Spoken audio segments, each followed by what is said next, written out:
নজর রাখবো পরবর্তী সংবাদে।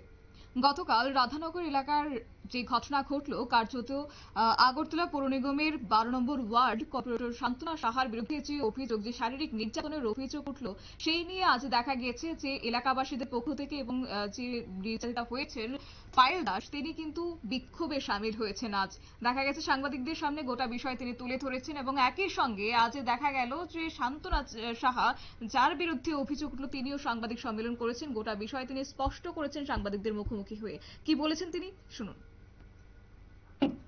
করে নেবেন খাবার খারাপ কিনা বলা, কিন্তু আমি তো ওকে টাচই করিনি, ধরিনি।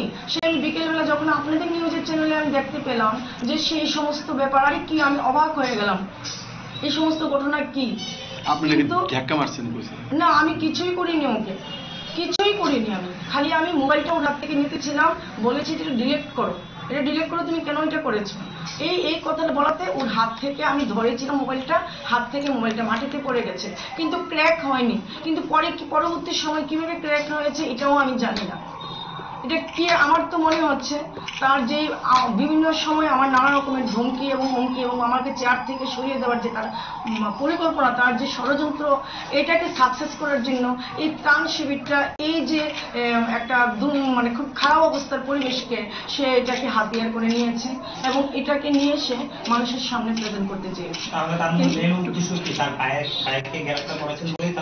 হ্যাঁ, আমার আপনারা শুনলেন কর্পোরেটর শান্তনা সাহার বক্তব্য। কার্যত তিনি আজ সাংবাদিক সম্মেলন করেছেন, বিস্তারিত বিষয় তুলে ধরেছেন। একদিকে যখন অভিযোগ করেছেন পায়েল দাস তিনি নির্যাতিতা হয়েছেন শারীরিকভাবে, এবং অন্যদিকে যারা বন্যায় দুর্গতরা তাদের নাকি নিম্নমানের খাবার দেওয়া যে অভিযোগ করেছেন পায়েল দাস, ঠিক অন্যদিকেই পাল্টা অভিযোগ করেছেন। আজ পাল্টা বিষোদ্গার করলেন সাংবাদিকদের সামনে কর্পোরেটর শান্তনা সাহা। তবে অবশ্য দেখার বিষয় যে তার এই ঘটনার সত্যতা এবং অভিযোগ, পাল্টা অভিযোগের সত্যতাই বা কতদূর। নিয়ে নিচ্ছে ছোট একটি বিজ্ঞাপন বিরতির সঙ্গে থাকুন।